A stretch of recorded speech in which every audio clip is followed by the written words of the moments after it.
ఇప్పుడు లేడు. కరుణాకర్ సుగ్నా నేను చెప్పిన నేను వస్తాను నీ మీటింగ్ అని. కంగ్రాచులేషన్ కరుణాకర్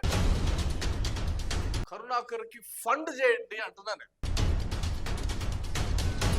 ప్రైవేట్ కేసు అది కాదు, దీనికి వెనకాల కరుణాకర్ హస్తం ఉందంట. ఇప్పుడు ప్రెసెంట్ జరుగుతున్న సిచ్యువేషన్ పిఠాపురంలో దళితులను కొట్టడము, తరిమేయడము, అట్ ద సేమ్ టైం చర్చిలు కూలగొట్టడము, ఇవన్నీ జరుగుతున్న పాయింట్ ఏంటంటే సిగ్గులేని విధంగా ఇప్పుడు డిప్యూటీ సీఎం గా. వెల్కమ్ టు 280 న్యూస్, నేను కల్పన. సో ఇప్పుడు ప్రస్తుతం మన ముందు అనిల్ కుమార్ గారు ఉన్నారు. అంటే గతంలో మనం చూసినాం కదా, పాస్టర్ ప్రవీణ్ పగడాల గారు చనిపోయిన దగ్గర నుండి మనకందరికీ సుపరిచితురు అనిల్ కుమార్. ఇప్పుడు ప్రస్తుతం మన ముందున్నారు. ఎందుకంటే కొన్ని సందేహాలు ఉన్నాయి, సో వాళ్ళని కూడా అడిగి తెలుసుకునే ప్రయత్నం చేద్దాం. గతంలో అన్న వ్యాఖ్యల కంటే ఇప్పుడు చంద్రబాబు నాయుడు మాట్లాడిన మాటలు కావచ్చు, అట్లనే శివశక్తి దశాబ్దాల ఉత్సవాల్లో మాట్లాడిన మాటలు కావచ్చు, సో వీటన్నింటి గురించి కొన్ని అడిగి తెలుసుకునే ప్రయత్నం చేద్దాం. సార్ నమస్తే. నమస్కారం. ఎట్లున్నారు sir? Very nice. Thanks for having me. So మిమ్మల్ని మేము ఇక్కడికి ఇన్వైట్ చేయడానికి కారణం ఏంటి అంటే, ఆంధ్రప్రదేశ్ ముఖ్యమంత్రి చంద్రబాబు నాయుడు ప్రవీణ్ పగడాల సహజ మరణం చెందిండు అని చెప్పేసి కొన్నిసార్లు మాట్లాడడం జరిగింది. ఇప్పుడు కూడా గతంలో మాట్లాడడం కంటే ఇప్పుడు ఏమంటున్నారంటే, ఆయన తాగి చనిపోతే ప్రభుత్వం మీద బురద జల్లే ప్రయత్నం చేస్తున్నారు అని చెప్పేసి కొన్ని మాటలు మేము వింటున్నాం. సో దీని గురించి గతంలో మీరు కూడా ప్రవీణ్ పగడాల తాగే చనిపోయిండ్రు అన్నట్టుగా కూడా మీరు కూడా మాట్లాడారు. మరి ఇది ఎంతవరకు వాస్తవం? అసలు మీరెందుకు అలా మాట్లాడాల్సి వచ్చింది? చాలా మందికి, అంటే రాష్ట్రంలో చాలా మందికి నేను మాట్లాడటం జరిగింది ఆ టైంలో. ఎవిడెన్స్ తో వెళ్ళాలి ప్రతిదీ. లేనిపోని అబండాలు వేరే కమ్యూనిటీస్ మీద వేసి ఉన్న వాతావరణం చెడగొట్టడం జరుగుతుంది కాబట్టి నేను మాట్లాడాల్సి వచ్చింది. ప్రవీణ్ పగడాల నాకు ఫ్రెండ్ అయినప్పటికీ కూడా Balakrishna, chief justice Balakrishna commission మొన్న హైదరాబాద్కి వచ్చినప్పుడు నేను అఫిడవిట్ సబ్మిట్ చేసిన. అంటే ప్రవీణ్ పగడాలకి అన్యాయం చేద్దామని కాదు, నేను మాట్లాడింది ఏమంటే ఇది ఎంతవరకు అయితే అంతవరకు వెళ్ళి న్యాయం చేద్దాం, అందరికీ న్యాయం చేద్దాం, లేనిపోయిన అబద్ధాలు అయ్యొద్దు. ఏం న్యాయం కోరుకుంటున్నారు మీరు? మీరు అన్నారు కేపాలు, హర్ష్ కుమార్ లాంటి వాళ్ళు కేసు చేశారు, కోర్టులో ఉన్నారు. రేపు 24th కి అది వస్తుంది, హీరింగ్ వస్తుంది. So end of the day evidence కావాలి మనకి. ఒకటి నిరూపితం కాకుండా భావోద్రేకాలకి లోనైపోయి కమ్యూనిటీస్ మధ్యలో విద్వేష భావాలు రెచ్చగొట్టుకుంటా, సో ఆ టైంలో ఎవిడెన్స్ ఏం మాట్లాడుతుంది అనేది స్టాండ్ స్ట్రాంగ్ గా తీసుకున్నా నేను. నా మీద చాలా ఎవిడెన్స్ లేవు కాబట్టి ప్రభుత్వం ఏదైతే తీర్పు ఇచ్చిందో దానికి మీరు ఓకే అన్నారు, దాంతో మనం స్టాండ్ అయి ఉన్నాం. సో అటువైపు వాదనలు తీసుకొని రావాలి, మనకి ఇంకా చట్టం ఉంది. నేను మాట్లాడింది అప్పుడు కూడా ఏమంటే, ఇది ఎంత దూరం అయితే అంత దూరం వెళ్దాము. పర్సనల్ గా నేను అఫిడవిట్ ఇచ్చాను, నేను సబ్మిట్ చేశాను, సుప్రీం కోర్టు దాకా కూడా వెళ్దాం. బట్ ఎవిడెన్స్ లేకుండా ఒక వేరే వర్గం వాళ్ళ మీదకి ఎట్లా నెపమేస్తావు అంటే, ఆ రోజుల్లో మాట్లాడుతున్నప్పుడు కొన్ని పేర్లు తీసి మన కమ్యూనిటీ నుండి మాట్లాడుతూ వచ్చారు. అమర ప్రసాద్ చేయించాడు అన్నారు, కరుణాకర్ అంటే మరి అప్పుడు సోషల్ మీడియా వేదిక చేసుకొని వాళ్ళు కూడా ఒకటి చనిపోయిండు మంచిగా అయింది అట్లా ఇట్లా అని చెప్పేసి మనము ఫేస్బుక్ లో వాళ్ళు పెట్టడం జరిగింది, మళ్ళీ ఇమిడియట్ గా డిలీట్ చేయడం కూడా జరిగింది. నేను గమనించింది ఏంటంటే, మనము ఎవిడెన్స్ లేకుండా మాట్లాడుతూ బట్టి, అంటే గ్లోబల్ గా చూసుకోవాలి మనం ఏది మాట్లాడినా కానీ, ప్రపంచ వ్యాప్తంగా కూడా ప్రతిదీ కూడా ఇప్పుడు ఎవిడెన్స్ తోనే మాట్లాడతారు. ఎవిడెన్స్ ఇప్పుడు ఇంటర్నేషనల్ అఫైర్స్ ఏది తీసుకున్నా కూడా ఎవిడెన్స్ ఏంటి అనే దగ్గర మాట్లాడతారు అన్నమాట. సో ఈ ఇష్యూ స్టేట్ లో చాలా బాయిల్ అయింది ఆ టైంలో.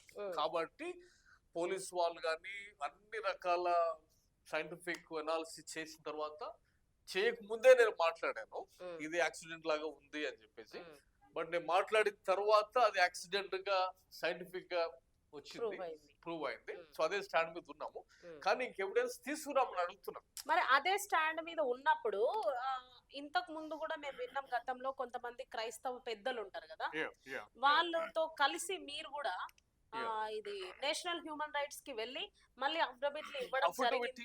That's what end of the day మనం మాట్లాడాల్సింది ఎవిడెన్స్ కోసమే. నేను అర్థమంటే, నేను రక్షణ టీవీ ఓనర్ కి ఫోన్ చేసిన పర్సనల్ గా ఫోన్ చేసేసి let us do a debate, నేను వస్తా మాట్లాడదాము, ప్రవీణ్ నీ దగ్గర పనిచేస్తున్నాడు కాబట్టి కమ్యూనిటీతో మాట్లాడి కోర్టులకు వెళ్ళాలంటే పైసలు ఖర్చు అవుతాయి, సో వాళ్ళకి మనం ఫండ్ చేసేటట్టుగా ఛానల్ నుంచి అమౌంట్ ట్రై చేద్దాము, నేను డిబేట్కి వస్తాను, మీరు మాట్లాడండి, హర్ష్ కుమార్ గారికి మనం గిఫ్ట్ ఇద్దాము, రక్షణ టీవీ తరపున ఇద్దరు మీరు, కే పాల్ గారికి ఫండ్ ఇచ్చేటట్టుగా ఆర్గనైజ్ చేద్దాం రండి. సో అక్కడ ఇష్యూ ఏంటంటే అన్యాయంగా ఒకరి మీద వేసేయటం అనేది ఎవరు ఒప్పుకోకూడదు, ఖచ్చితంగా ఖండించాలి ఎవిడెన్స్ లేకుండా. ఎవిడెన్స్ దొరికితే నేనే ఫస్ట్ నీ ఆఫీస్కి వచ్చేది అని కరుణాకర్ సుగుణాకి చెప్పి వచ్చిన వ్యక్తి నేను, on record. I went to his office. I said, hey, don't worry, we are there with you. షఫీకి ఫోన్ చేసిన, షఫీని పిలిచిన నేను, 3 కమ్యూనిటీల నుండి మనం ప్రెస్ మీట్ చేద్దాము, ముగ్గురం కూర్చుందాము, సఖ్యత కాపాడదాము, హార్మోని ఉండాలి, ఇక్కడ డిబేట్స్ జరగాలి. సో నేనున్న కాన్సెప్ట్ ఏంటంటే ప్రవీణ్ మిషన్ ఏదైతే ఆయన చేస్తున్నాడో, ఆయన చేస్తున్నది చర్చించడం చేస్తున్నాడు, అవి చెడిపోకూడదు, అది కంటిన్యూ కావాలి. ఆ మిషన్ కంటిన్యూ కావాలంటే ఈ విద్వేషపూరిత వాతావరణాలు ఉండకూడదు. See when you go to western countries, బయటకు వెళ్ళినప్పుడు ఏథియిస్టు తర్వాత థియిస్టు బోత్ సైంటిస్ట్ పక్క పక్కనే కూర్చుంటారు, ఎవరు ఎవిడెన్స్ వాళ్ళు సబ్మిట్ చేస్తారు. యూనివర్సిటీస్ లో వాళ్ళు ఫైటింగ్ చేసుకోరు, అబ్యూజివ్ లాంగ్వేజ్ వాడరు, అంటే matured way of handling debate అన్నట్టుగా టైం ప్రకారంగా మాట్లాడతారు, దెన్ డెసిషన్ పబ్లిక్ వదిలేస్తారు. ఆ చర్చ మనకి జరగాలి. సో ఫైనల్ గా ఈ చర్చలో నేను ఏమంటున్నా సార్, ఇప్పుడు చంద్రబాబు నాయుడు అంటున్నాడు తాగి చనిపోయిన పాస్టర్ ని తీసుకొచ్చి మా ఏపీ గవర్నమెంట్ మీద బురద జల్లుతున్నారు. Chandrababu Naidu is a politician, Chandrababu Naidu is chief minister of Andhra Pradesh. So వాళ్ళ ఫోకస్, వాళ్ళ పర్స్పెక్టివ్ అంతా ఎట్లుంటది, అపోజిషన్ దీని వెనకాల ఉంది, వాళ్ళు దీన్ని రెచ్చగొడుతున్నారు. సో పొలిటీషియన్ గా plus with what ever is on document వచ్చినటువంటి పోలీసు ఫైనల్ కంక్లూజన్ బట్టి ఆఫీస్ లో ఉన్న వ్యక్తిగా ఆయన అది మాట్లాడాల. చీఫ్ మినిస్టర్ చేయాల్సిన పని అదే. ఆయన ఖచ్చితంగా అపోజిషన్ ఎదుర్కొంటాడు, అపోజిషన్ హస్తం దీని వెనకాల ఉందా అనేది చూస్తాడు, పోలీసు వాళ్ళు ఇచ్చిన దానికి సమర్థిస్తారు, దానికి అందరూ కట్టుబడి ఉంటారు అంటిల్ కోర్టు మరలా 24th మనోళ్ళు సబ్మిట్ చేశారు, వాళ్ళు వాదనలు వినిపించాలా, ఎవిడెన్స్ ప్రజెంట్ చేయాలి. ఇక్కడ చేయకుండా కరుణాకర్ చంపేశాడంటే కరుణాకర్కి నేనున్నా, కమ్యూనిటీ వ్యతిరేకమైనా కానీ కరుణాకర్ వైపు నేనున్నాను. ఎందుకంటే అనవసరమైన అభియోగాలు వేయాలని చెప్పి ఏ దేవుడు చెప్పడు. సో మనం అట్లాంటి ఫ్రెండ్షిప్ లోకి వెళ్ళాలి, మన రాష్ట్రంలో ఉన్న వాతావరణాన్ని మనం కాపాడుకోవాలి, అంతేగాని కామెంట్స్ చేసుకుంటా వాతావరణం చెడగొట్టి అల్టిమేట్లీ ప్రవీణ్ యొక్క మిషన్ ఖరాబ్ అవుతుంది అనే దగ్గర నేను పనిచేస్తాను అనమాట. సో మీరు ఇప్పుడు కరుణాకర్ సుగుణ టాపిక్ వచ్చింది కాబట్టి మొన్న 10th యానివర్సరీ శివశక్తిది ఒక ప్రోగ్రామ్ జరిగింది ఆంధ్రప్రదేశ్. అందులో చిన్న స్వామి ఉన్నారు, కరుణాకర్ సుగుణ ఉన్నారు, ఇంకా చాలా మంది స్వామీజీలు వచ్చారు. ఇప్పుడు మీరు అన్నారు కరుణాకర్ సుగుణ కోసం అవసరమైతే నేను స్టాండ్ గా ఉంటా అని. సో ఆ మీటింగ్ లో కొన్ని మాటలు మేము విన్నాం. ఆ మాటలు ఏంటంటే క్రైస్తవులను మేము టార్గెట్ చేయడం లేదు, మేము అది చేయడం లేదు, ఇది చేయడం లేదు అని కరుణాకర్ సుగుణకి చిన్న జిఆర్ స్వామి చెప్పడం జరిగింది. జరిగినప్పుడు ఆయన అన్నాడు, ఒకవేళ మీ మతం మీరు గౌరవించుకోండి, మా మతాన్ని మేము గౌరవించుకుంటాం, మా మతం మాకు గొప్ప, మీ మతం మీకు గొప్ప, ఇన్ కేస్ ఎవరైనా వచ్చి మా మతం కంటే మీ మతం చిన్నది అంటే వాళ్ళ నాలుకలు కట్ చేసి పడేసేయాలి. సో ఇవన్నీ వాళ్ళు చెప్పినప్పుడు ఈ శివశక్తి, కరుణాకర్ సుగుణ, చిన్న జిఆర్ స్వామి వీళ్ళందరూ కూడా సమాజానికి ఏం నేర్పిస్తున్నారు? మీరు అన్నారు కరుణాకర్ సుగుణకి నేను స్టాండ్ గా ఉంటా అని అన్నారు కదా, మరి ఈ మాటలో మీరేమంటారు? చిన్న జిఆర్ స్వామి గారు అన్నట్టు అంటే ఆయన ఒక ఆయన ఒక సన్యాసిగా ఉన్నాడు. సో అటువంటి లాంగ్వేజ్ మరి కాన్స్టిట్యూషన్ పరంగా అది వర్కౌట్ అవుతుందా లేదనేది ఒకటి చూడాలి, లీగల్ పాయింట్ ఆఫ్ వ్యూ. అటువంటి భాష వాడొచ్చా అంటే ఒక సన్యాసికి వచ్చే లాంగ్వేజ్ అట్లానే ఉండొచ్చా అనేది ఒకటి చూసుకోవాలా. బట్ బిఫోర్ దట్ ఒకటేమంటే okay, Karunakar had 10 years anniversary. నేను యాక్చువల్ గా I will congratulate him. About beyond religion, beyond whatever it is. కానీ వాళ్ళు హార్డ్ వర్క్ చేసుకొని వాళ్ళు 10 సంవత్సరాలు దాన్ని నడిపించుకోగలిగారు. కాబట్టి నేను మాట్లాడుతుంది ఏమంటే, ఒక క్రిస్టియన్ కంట్రీలో యేసు ప్రభు మీద ఒక సినిమా తీస్తాడు. యేసు ప్రభు పెళ్లి అయింది అంటాడు. అది తీసేటువంటి స్వేచ్ఛ ఆ గవర్నమెంట్ కల్పిస్తుంది. ఆ రూట్ లో వెళ్ళాలి సొసైటీ. ఎందుకంటే మిత్స్ ఉన్నాయి ప్రపంచంలో, అపోహలు, మిత్స్ అంటారు వాటి. మిత్స్ పునాదుల మీద సొసైటీలు ఉండవు. ప్రపంచంలో 10,000 మిత్స్ ఉండేవి. క్రిస్టియానిటీ బయటకు వచ్చిన తర్వాత మిత్స్ అన్ని డిజాల్వ్ అయిపోతున్నాయి. హిందూయిజం అనేది ఒక మిథికల్ రిలీజన్ కిందకు వస్తుంది. సో మనం మాట్లాడియాలి, క్రిస్టియానిటీని కూడా కరెక్ట్ గా డ్రిల్ చేయనియాలి, మాట్లాడినివ్వాలి, స్వేచ్ఛనివ్వాలి, నో ప్రాబ్లం. అది అండర్ ద కాన్స్టిట్యూషన్. నేను మొన్న మధ్య అమెరికాలో హనుమంతుడి విగ్రహం తీసేయాలి అంటే లేదు, ఉంచాలని మాట్లాడాను. అది వాళ్ళ హక్కు. అది C don't mix government with religion. Religion ఒక సపరేట్ టాపిక్. దానికి గవర్నమెంట్ కాన్స్టిట్యూషన్ నీకు ఫ్రేమ్ వర్క్ ఇస్తుంది. వాళ్ళ రైట్స్ ప్రొటెక్ట్ చేయాల్సింది గవర్నమెంట్ పని. ఇప్పుడు పిఠాపురంలో ఎక్కడో చర్చిలు కూలుస్తున్నారంట, అది ఖచ్చితంగా ఖండించాలి. ఎవరు ఖండించాలి? మీరు క్రిస్టియన్ గా హిందూస్ ఖండించాలి. నేను అదే అంటుంది. యాజ్ ఎ క్రిస్టియన్ నేను వాళ్ళ వైపు నిలబడిన, ఏది వాళ్ళకి అన్యాయం అవుతుంది అన్నప్పుడు అది గొప్పతనం. మనకి అన్యాయం జరుగుతుంది అన్నప్పుడు వాళ్ళు రాగలిగారు. అది ప్రజాస్వామ్యం రావాలి అని. కానీ అదే హిందూ సంఘాలు అక్కడ నిలబడి ధర్నాలు చేసి, నిన్న రాత్రి కూడా జరిగింది ఏంటంటే, కొన్ని హిందూ సంఘాలు అక్కడ ఉండి ఈ చర్చ్ మూపేయాలి, ఈ చర్చ్ లో ప్రార్థనలు జరగొద్దని క్రైస్తవులకు హిందువులకు గొడవలు జరగడం జరిగింది. యాంటీ సోషల్ ఎలిమెంట్స్ ఉంటాయి. నేను అదే అంటుంది అనమాట. ఈ ఎడ్యుకేటెడ్ ఇంటలెక్చువల్ బేస్ ఏదైతే ఉంటారో వాళ్ళు ఆలోచించాలి. ఆలోచించి భావోద్రేక. ఇప్పుడు నేను అంటుందేమంటే, ప్రవీణ్ ఈశ్వర్ గారు నేను వెళ్ళిపోయినా, హోల్ ఐడియా ఏంటంటే ఈ డిస్కషన్స్ కంటిన్యూ కావాలి, మెచ్యూర్డ్ వేలో డిబేట్స్ జరగాలి. భారతదేశంలో చాలా మతాలు ఉన్నాయి, అన్ని మతాలు బయటకు రావాలి, మాట్లాడాలి. ఆ స్వేచ్ఛనే ప్రజాస్వామ్యం అంటారు. డెమోక్రసీలో ఉండేది ఏంటంటే అది. పక్క నిలబడొచ్చు, ఒకడు దేవుడు లేడు అంటాడు, పక్కనే ఉండి ఉన్నాడు అంటారు. వాళ్ళిద్దరూ పక్కనే ఉండి చెప్పుకోగలగాలి. అది ఒక మెచ్యూర్డ్ కాన్స్టిట్యూషన్, సివిలైజేషన్ అంటే అన్నమాట. సో అటువంటి వాతావరణం మనకి రావాలి. కరుణాకర్ సుగ్నా నేను చెప్పిన, నేను వస్తాను నీ మీటింగ్ అని. ఇన్ఫాక్ట్ నేను ఒక వీడియో పెట్టినా, నేను కంగ్రాచులేషన్ కరుణాకర్, 1 లక్షతో 12th ఇయర్ ఆయన ఏదో చేద్దాం అనుకుంటా ఉన్నాడు. నేను అదే 1 లక్ష కాదు, 10 లక్షల మంది వచ్చాయి. 10 లక్షల మందిని నన్ను పిలువు, నేను వస్తాను నీ మీటింగ్, ఐల్ జాయిన్ విత్ ఈ మీటింగ్ అని చెప్పి. నేను అంటే బయటకు తీసుకురావాలి, మాట్లాడాలి. నేను ఇంకో మాట పిలిపించింది ఏంటంటే, కరుణాకర్ కి ఫండ్ చేయండి అంటున్నాను. హిందూ మతంలో ఉన్నటువంటి మర్మాలను బయటకు తీసుకొచ్చే విధానంలో ఇప్పుడు ఆర్కియలాజికల్, సైంటిఫిక్, హిస్టారికల్ ఇవన్నీ డేటా కావాలి. మనం పోవాల్సింది ఎవిడెన్స్ తో పోవాలి, డేటాతో పోవాలి. అపోహలతోటి మిక్స్ తోటి వెళ్ళలేం. సో ఫండ్ చేస్తే నిజాలు బయటకు వచ్చేస్తాయి. ఇప్పుడు క్రిస్టియన్ రీసెర్చ్ జరుగుతూ ఉంటది, యేసు ప్రభు ఉన్నాడా అని చెప్పి ఇవన్నీ డిస్కషన్స్ అయినాయి కాబట్టే మనం అడ్వాన్స్డ్ స్టేజ్ లోకి వెళ్తాం. సో ఇవి లేకుండా అంటే వెనుకబాటుతారు అన్నమాట. మతాలు పట్టుకొని ఒకళ్ళు కొట్టుకోవడం, ఒకళ్ళు గుడ్లో ఒకళ్ళు కూల్చుకోవడం, అది అనాగరికత రాజ్యుగానికి వెళ్ళిపోతున్నట్టు అవుతుంది. మనం చేయాల్సిందంటే ముందుకు వెళ్ళాలా. ఎవిడెన్స్ ఏం మాట్లాడుతుంది? ప్రైవేట్ కేసులో ఎవిడెన్స్ ఏంది? యాక్సిడెంట్ అని కనపడుతుంది, యాక్సిడెంట్ అంటాం. Unless it is proven something else.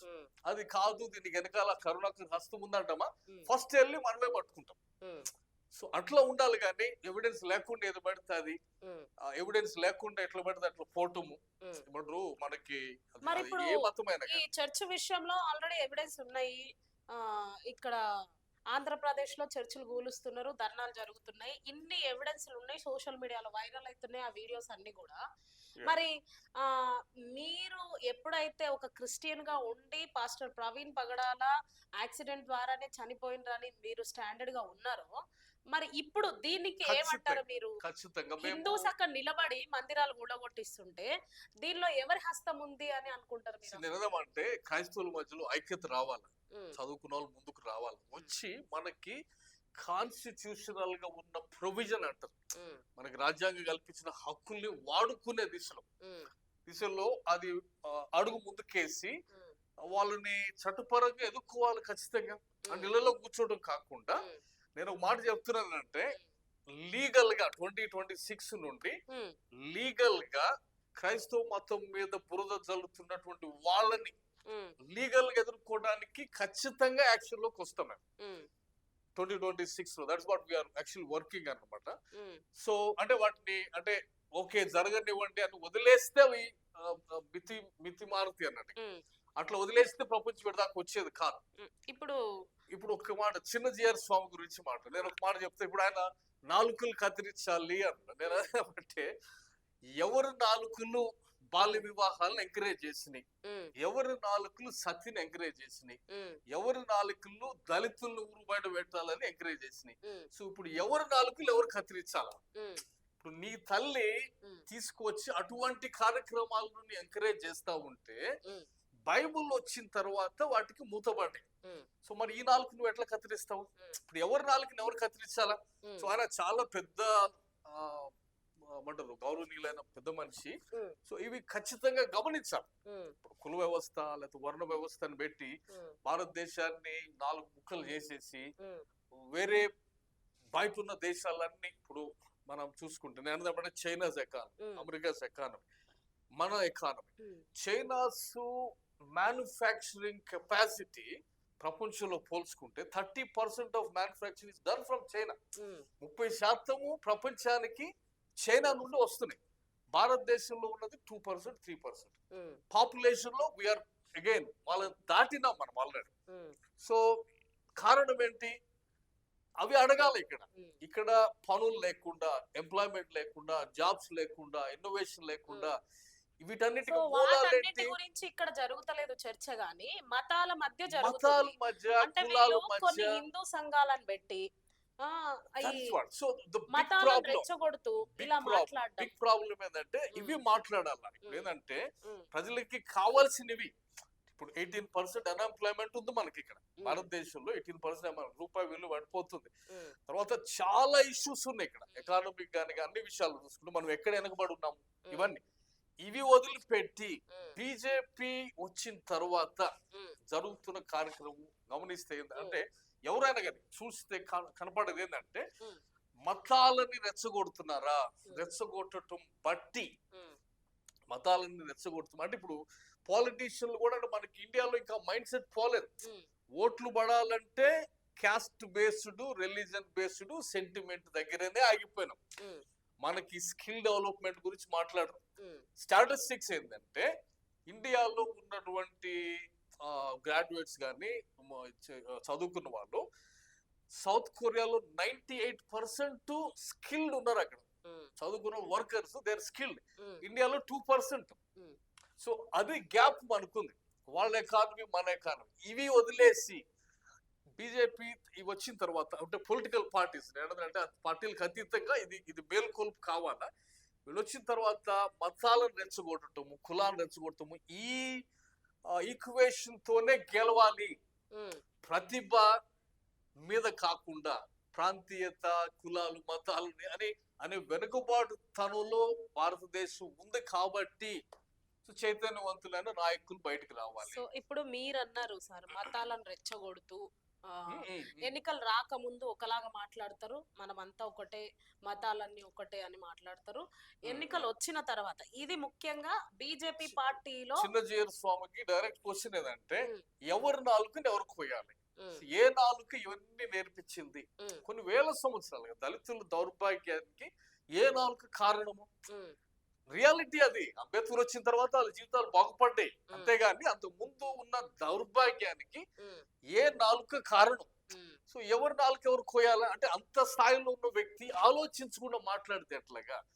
నీ తల్లి నీకు నచ్చితే నువ్వు అంటే శివశక్తిని వేదికగా చేసుకొని వాళ్ళు మత విద్వేషాలు సృష్టిస్తున్నారు అంటే ఇది మతాలను రెచ్చగొట్టినట్టే అని అంటే మీరు ఏమంటారు దానికి? మతాలను ఇప్పుడు ఆయన చాలా డిప్లొమాటిక్ గా చాలా కేర్ఫుల్ గా మాట్లాడి సేమ్ టైం కౌంటర్ వేసి వెళ్ళాడు.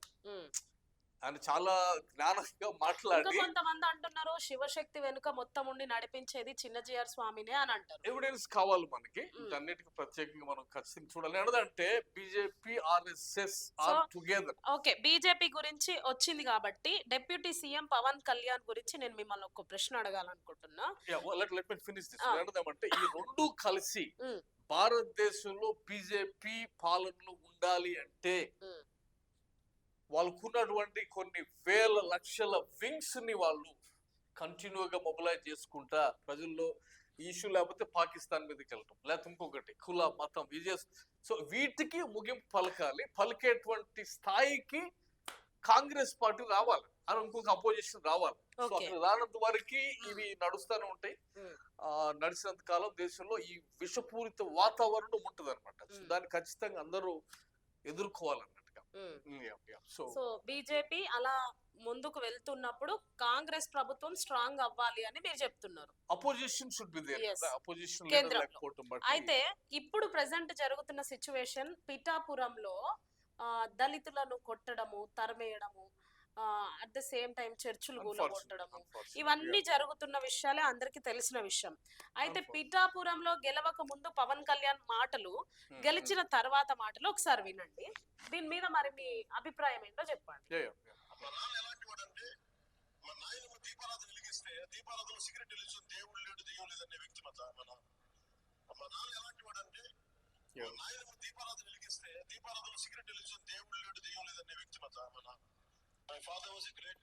సో వినండి, హనుమాన్ ఇక్కడ రెండు మాటలు మాట్లాడుతున్నాడు పవన్ కళ్యాణ్. గెలవక ముందు, గెలిచిన తర్వాత. అంటే ఇక్కడ సనాతన ధర్మం అనేది వీళ్ళకి బీజేపీలోకి వెళ్ళిన తర్వాతనే సనాతన ధర్మం గుర్తుకొచ్చిందా, లేకపోతే గెలవక ముందు సనాతన ధర్మం లేదా, గెలిచిన తర్వాతనే సనాతన ధర్మం ఉందా? ఫస్ట్ ఏమన్నాడంటే ఆయన వాళ్ళ నాన్నగారు ఒక నాస్తికుడు, వాళ్ళ నానమ్మ దీపారాజన పెడితే అందులో సిగరెట్ వెలిగించుకునేవాడంట వాళ్ళ నాన్న. ఒకప్పుడు పవన్ కళ్యాణ్ కూడా అవే మాట్లాడిండు, ఎక్కడ కుల వివక్షత జరిగినా సహించేది లేదు, అది ఇదని మాట్లాడడం జరిగింది. మరి ఇప్పుడు ఆయన సొంతంగా నియోజకవర్గంలో ఎమ్మెల్యే అయిన ఆ నియోజకవర్గంలో ఇన్ని దాడులు జరుగుతుంటే దీని మీద ఆయన ఒక డిప్యూటీ సీఎం గా ఉండి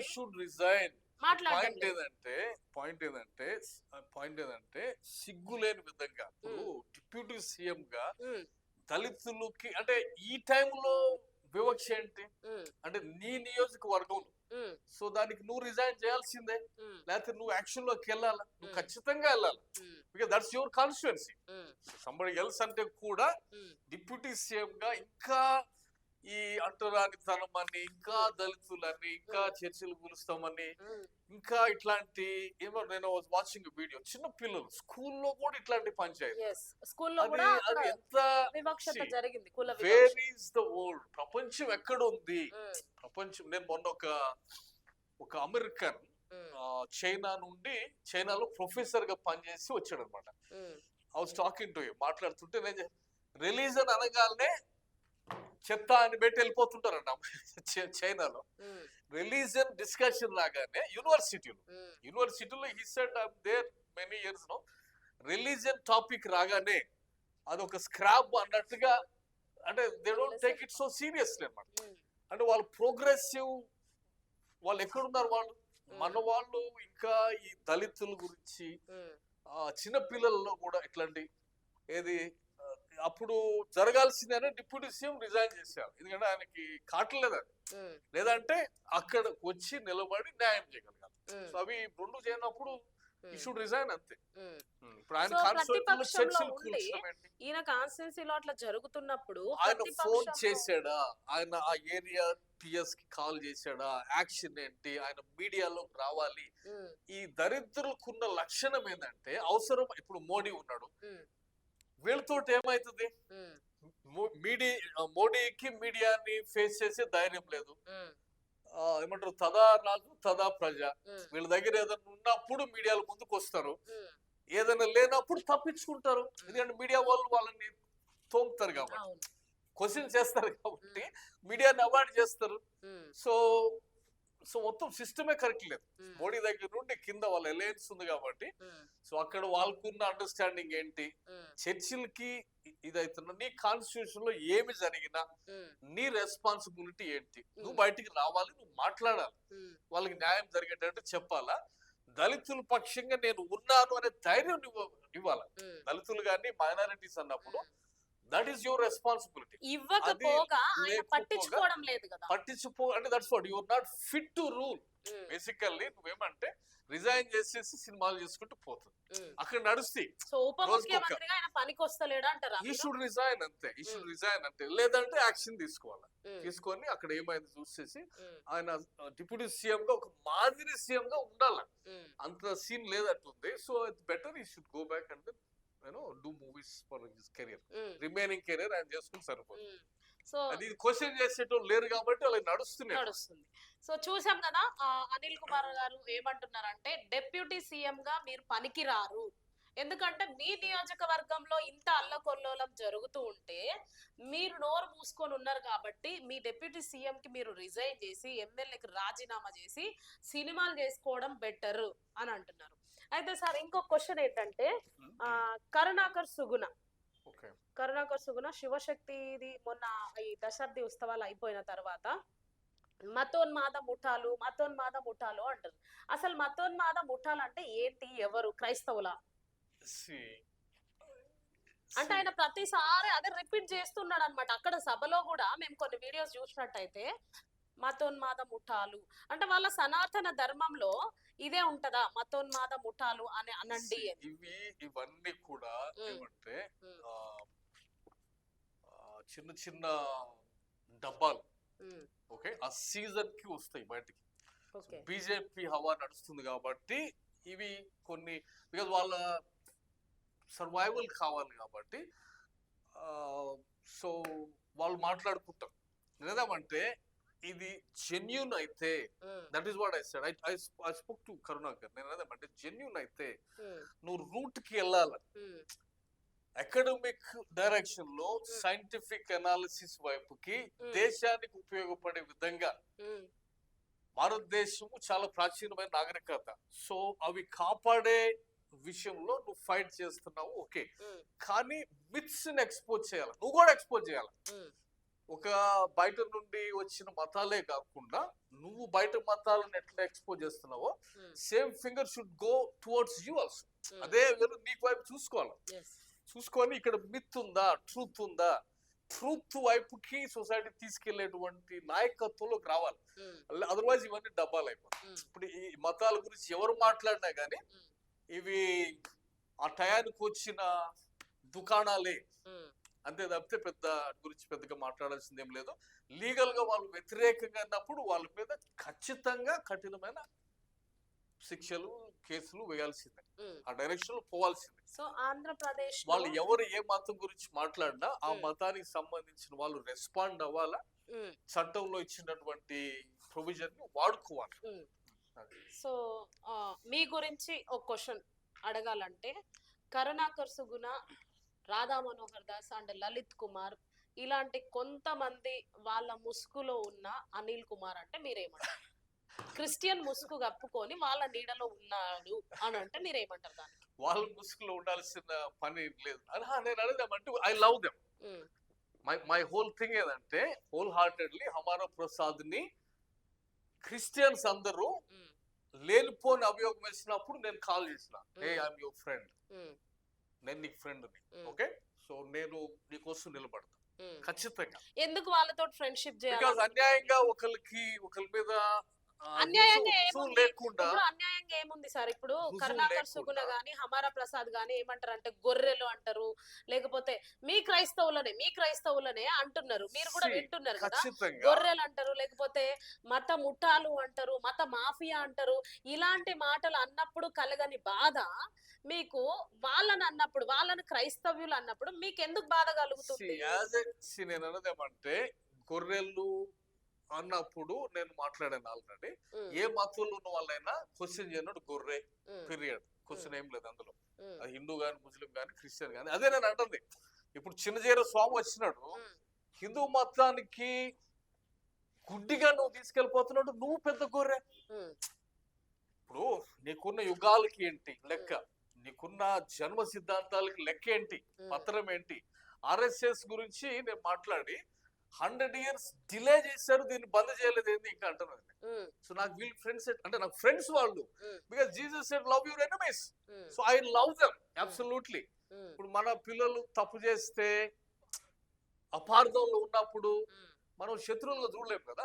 so that's my friendship. Jesus love చేయమన్నాడు కాబట్టి మీరు చేస్తున్నారు ఫ్రెండ్షిప్. That's my friendship. నేను అన్నదేమంటే నేను అన్నదేమంటే ఆ రోజు కూడా మాట్లాడేది ఏంటంటే ఎవిడెన్స్ లేదు కాబట్టి మీ మీద ఇటం అయితే అన్యాయం అవుతుంది. ఎవిడెన్స్ ఉంటే నేనే వస్తాను నీ ఆఫీస్ కి ఫస్ట్ నిన్ను తీసుకెళ్ళడానికి, క్లియర్ కట్. సో అందులో ఇంకా డిస్కషన్ ఏముంది? మీకు వాళ్ళకి ఎలాంటి పొత్తు లేదంటారా? పొత్తు అంటే ఇదే పొత్తు, ఫ్రెండ్షిప్ ఒక్కటే ఉందంటారా? లేకపోతే వాళ్ళ ముసుగులో మీరు ఉంటూ క్రిస్టియానిటీ అనే ముసుగును కప్పుకొని వాళ్ళకు సపోర్ట్ చేస్తున్నారా? చాలా మంది ప్రజలు ప్రవీణ్ పగడాల అప్పటి నుండి మిమ్మల్ని ఏమంటున్నారంటే, మేము కొన్ని వాయిస్ విన్నామన్నమాట, ఆయన క్రిస్టియన్ ముసుగులో ఉండి వీళ్ళకి హెల్ప్ చేస్తున్నారు. నేను క్రిస్టియన్స్ కి విరోధిని. మీరు కారణం ఏంటంటే వాళ్ళు తప్పు చేస్తున్నప్పుడు క్రిస్టియానిటీలో రైట్ నౌ ఒక ట్రాన్స్ లోకి తీసుకెళ్లిపోయి, I am there for the country. Same thing I said many times, I am there for the country, I'm there for the truth. అది దానికి వ్యతిరేకంగా ఎవరు వెళ్ళినా నేను వాళ్ళకి శత్రువునే. హిందూస్ కి నేను అడుగుతున్నా, ట్రూత్ లోకి రా, పెద్ద సభలు పెట్టుకో. 1 లక్ష అంటున్నావు కదా, నేను వస్తా మీటింగ్ కి, పెద్ద సభ పెడదాం అంటే 10 లక్షలు బిలు. కరుణాకర్ చెప్తున్నాడు 12 సంవత్సరాలు అవుతుంది, 2 years లో మేము 1 లక్ష మందిని పిలుస్తాం అనేసి. I said 10 lakh పిలు. నేను అదమంటే ఫండ్ రైజ్ చేయమని చెప్తున్నా. చేసి హిందూయిజం గురించి రూట్స్ కి వెళ్ళండి, ఎవిడెన్స్ తీసుకురండి. యుగాలు ఉన్నాయని చెప్తున్నారు, 3 లక్షల కోట్ల సంవత్సరాల క్రితం అంటున్నారు.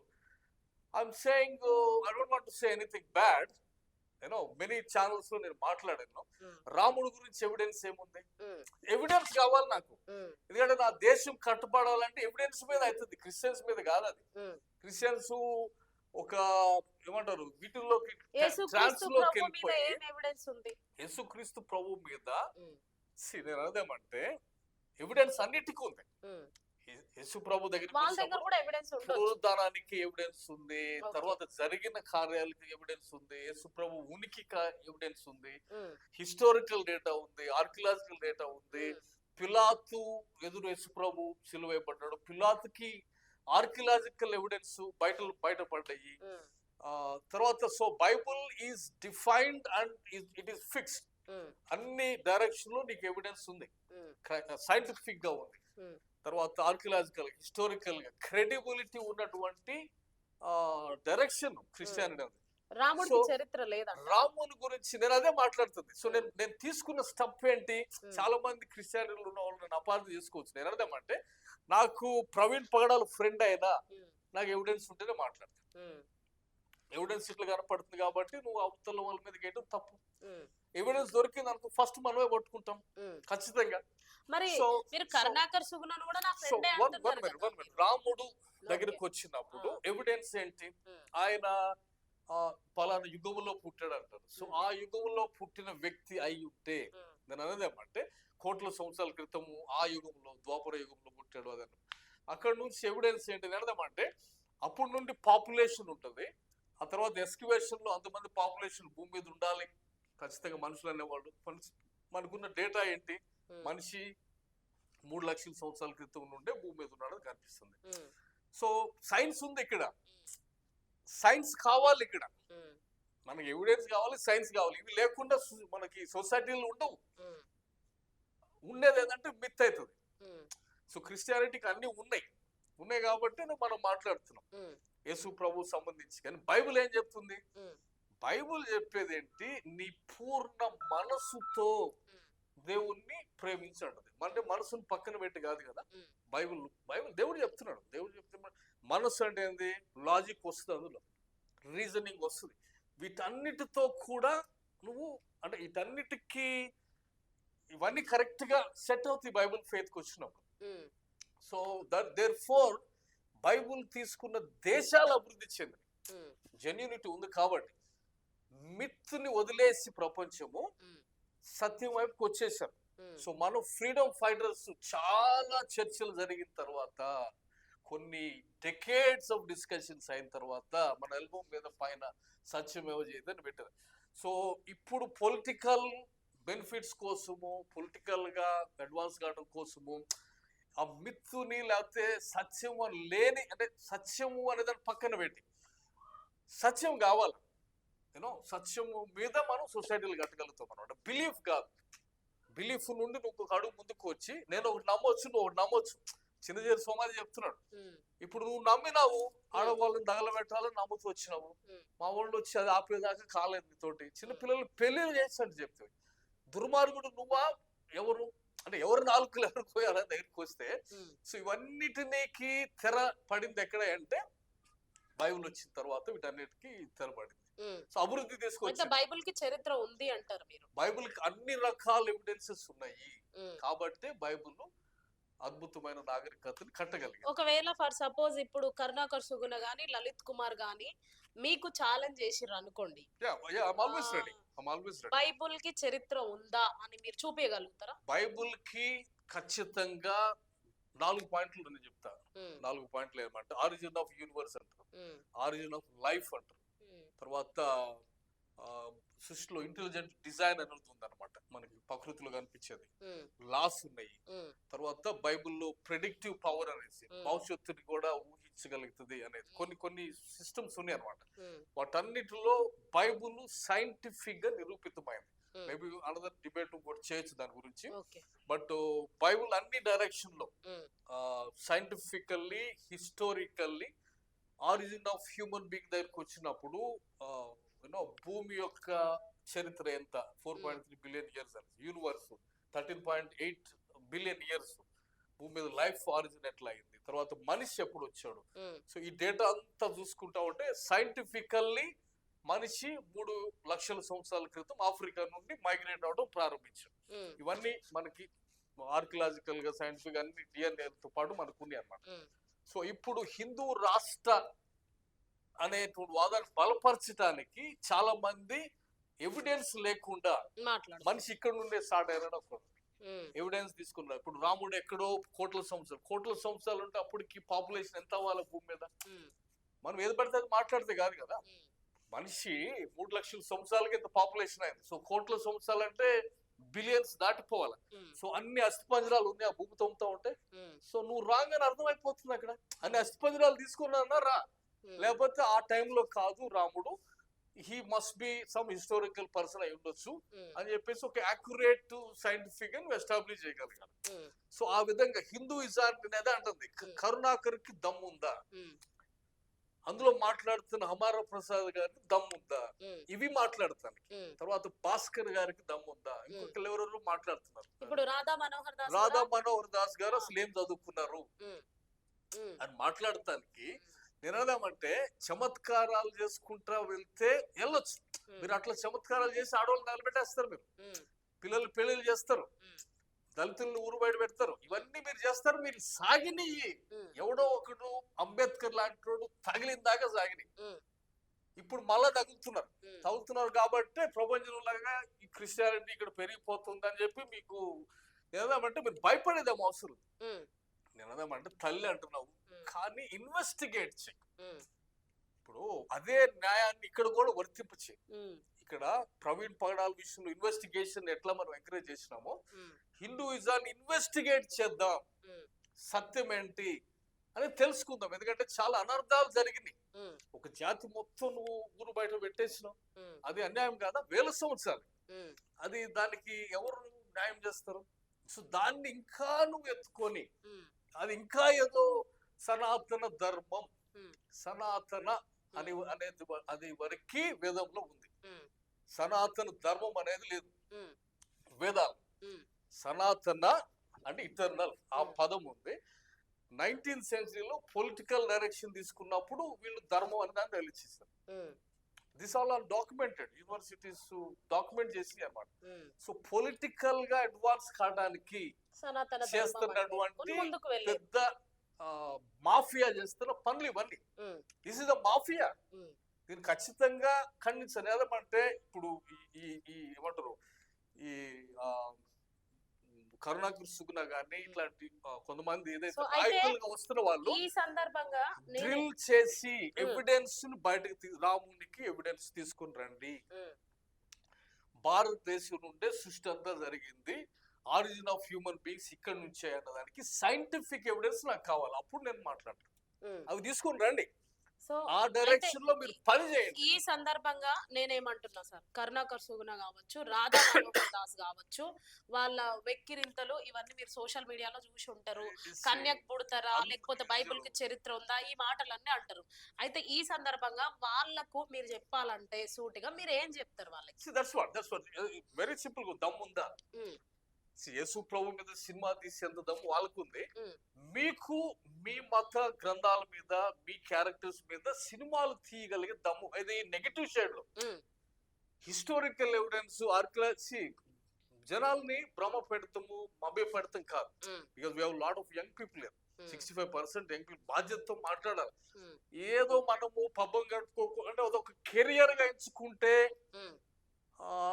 సొసైటీని కలుషితం చేసుకుంటా అది దుర్మార్గం అవుతుంది. అది నీకు తెలియాలి. రాత్రి నిద్రపోయేటప్పుడు నువ్వు చేసేది కరెక్టే కాదని నీకు తెలుస్తుంది. నేనేదేమంటే నీకు దమ్ ఉంటే ప్లాట్ఫామ్ ఉంది కాబట్టి ఫండ్ తీసుకో, మాట్లాడండి, సైంటిస్టులు హైర్ చేయండి, ఆర్కియలాజికల్ డిపార్ట్మెంట్స్ స్పాన్సర్ చేయండి. మీరు చేసి ఎవిడెన్స్ కోసం వేటాడండి, జెన్యూనిటీని నిరూపించాలని నేను అంటున్నా. ఎందుకంటే భారతదేశానికి చాలా ఔన్నత్యమైన ప్రాచీన నాగరికత ఉంది. సో ఇవన్నీ వెలికి తీస్తేనే బయటకు వస్తాయి. ఎవిడెన్స్ లేకుండా మాట్లాడకుండా ఏదో ఇష్టం వచ్చినట్టు ఉద్రేకాలు కాకుండా, సెంటిమెంట్లు కాకుండా, నేను అన్నదంటే సెంటిమెంటల్ తో వెళ్ళి ఏం చేశారు, సెంటిమెంటల్ తో వెళ్ళి చందమామ రావే రావే అని పిలిచినారు.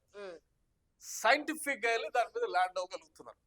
సైన్స్ ఉపయోగపడుతుంది, సెంటిమెంట్ కాదు ఇక్కడ.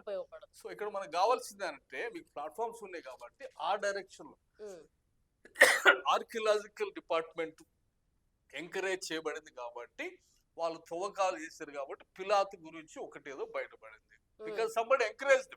So same thing I'm saying, రాముడి గురించి తవ్వకాలు జరపండి. సో ఆ స్టేజ్ కి వచ్చేయండి. ఇంకా వాళ్ళని వీళ్ళని తిట్టుకుంటా అది కామెడీ అవుతుంది, అది ఎంటర్టైన్మెంట్ అవుతుంది. అది ఏమంటారు కొంత ఇప్పుడు ఏమంటే సరే నేను రెస్పాండ్ కాల. ఇప్పుడు ఆయన ఎవరు you said that Radha Manohar Das, ఆయనకి ఏమి రెస్పాండ్ అవుతాం? ఆయనకి ఏం అంటే ఆయన క్రైస్తవులను ఇష్టం వచ్చినట్టు తిడుతుంటారు, గొర్రెలు అంటారు, ఇంకేదేదో అంటారు, మాఫియా అంటాడు, అసలు యేసుక్రీస్తు ప్రభుకి చరిత్ర లేదు అంటారు. ఎందుకు మీరు క్రైస్తవులుగా ఉండి ఎందుకు స్పందించారు? మీదకి ఉమ్ము వేయగలుగుతావా? చూస్తే ఏమవుతుంది? ప్రపంచంలో 2.3 బిలియన్ క్రిస్టియన్స్ ఆర్ క్రిస్టియన్స్ ఉన్నారు కాదు, అక్కడ మనకు కూడా ఉన్నారు 1.4. ఉన్న పాపులేషన్ ఉంటే ఉపయోగం ఎంత? నేను అన్నదేమంటే అది కాదు. అంటే క్రిస్టియన్స్ అందరూ రాధా మనోహర్ దాస్ కావచ్చు, కరుణాకర్ సుగుణ కావచ్చు, వీళ్ళందరికీ భయపడుతున్నారు. అంతే, నేను అన్నదేమంటే భయపడుతున్నారు. 2.3 బిలియన్ క్రిస్టియన్స్ ఉన్నారు, మనకి 1.3 బిలియన్ ఇక్కడ మనకు పాపులేషన్.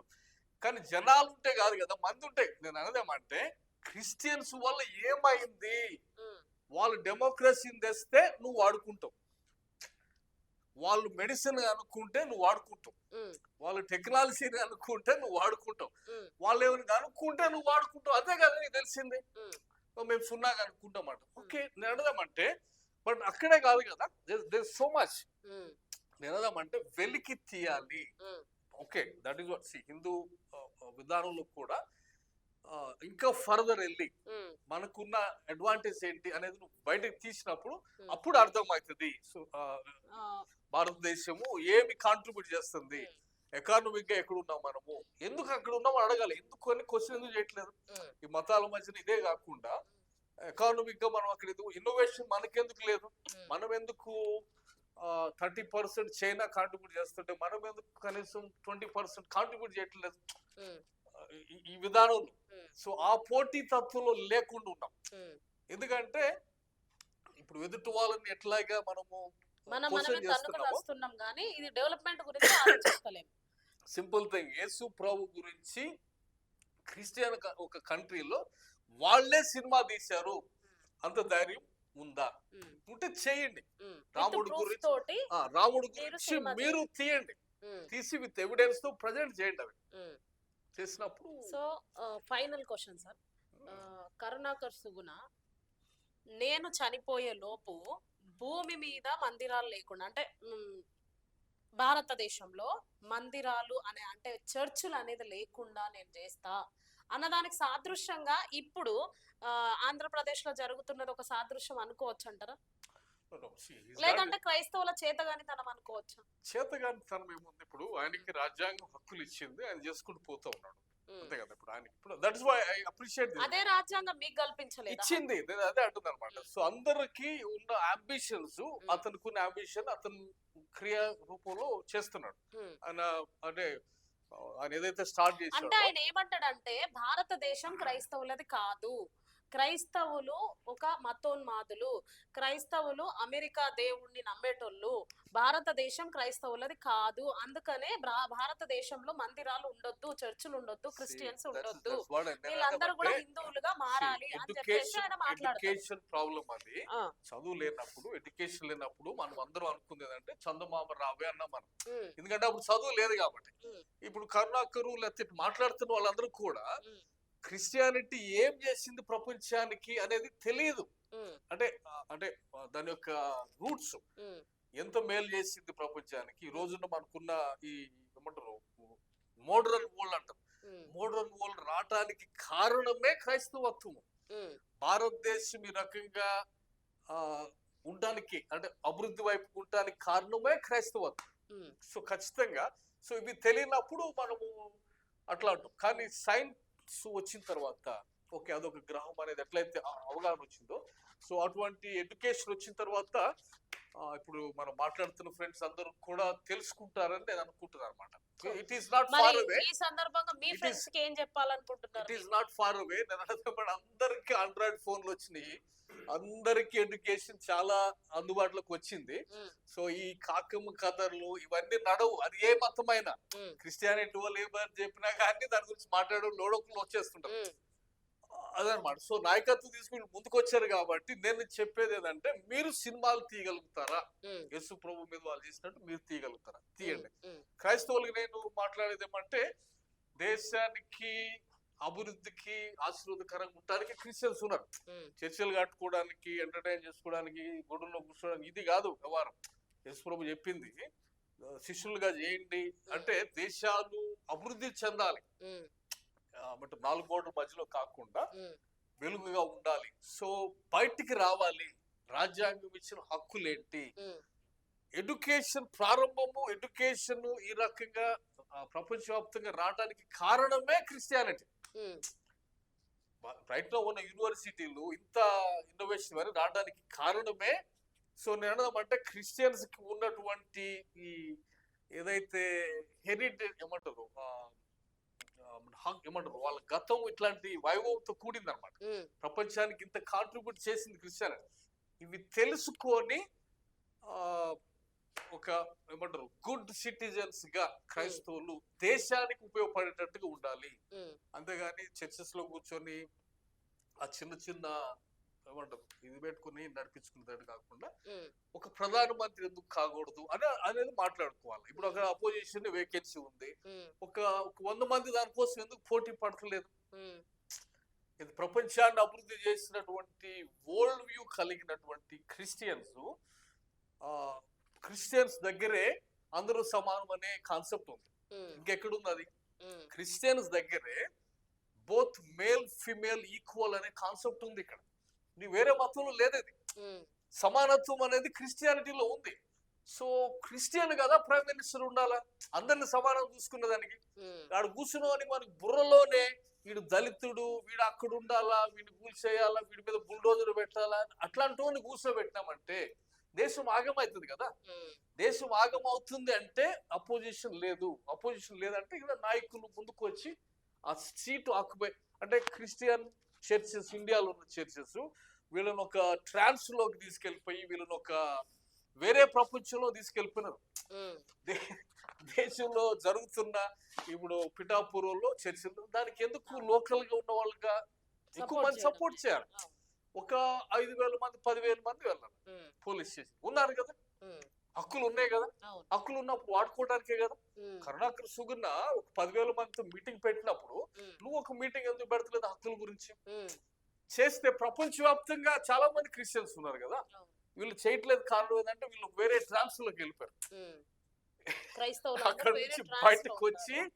వాస్తవాల దగ్గరికి వచ్చి ఉమ్, నీకు ఏమంటారు, నీ దగ్గర ఉన్న బైబుల్ ప్రపంచానికి చేసిన గొప్ప మేలు తెలియపరచాలి. ఎంతవరకు అని నువ్వు తెలుసుకొని, ఉమ్, భారతదేశానికి ఇంకా ఎంత జరగాల్సిందో తెలుసుకొని, ఈక్వాలిటీనే లేదు ఇక్కడ. ఫస్ట్ ఉమ్, 300 మిలియన్స్ ప్రజలు పేదరికానికి దిగువన ఉన్నారు భారతదేశంలో. ఉమ్, వీళ్ళ కోసం పనిచేయాలి. ఉమ్, ఆదివారం చర్చికి వెళ్ళి వచ్చేది కాకుండా ఉమ్, దేశ నిర్మాణంలో చురుకుగా క్రిస్టియన్స్ పాల్గొని దేశ అభివృద్ధికి పాటుపడాలి అనేది, that is my call for any Christian.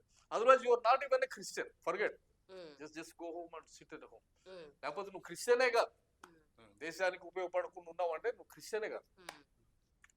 So చూసాం కదా, ఇది వాళ్ళ ఇంటర్వ్యూ. కొన్ని ఛాలెంజెస్ అనిల్ గారు చేయడం జరిగింది. ఆ ఛాలెంజెస్ కి ఎవ్వరు రెడీగా ఉన్నా, ఇది పరిశుద్ధ గ్రంథం కాదు, ఇది ఉట్టుట్టి గ్రంథము, దీనికి చరిత్ర లేదు అని కొంతమంది మాట్లాడుతున్నారు కదా, అలాంటి వాళ్ళు ఎవరైనా మేము విత్ ప్రూఫ్ తో ప్రూవ్ చేస్తాం అనే వాళ్ళు ఉంటే ఖచ్చితంగా నెక్స్ట్ ఇంటర్వ్యూతో మేము ముందుకు వచ్చేస్తా. అంతవరకు చూస్తూనే ఉండండి టుడే 18 న్యూస్.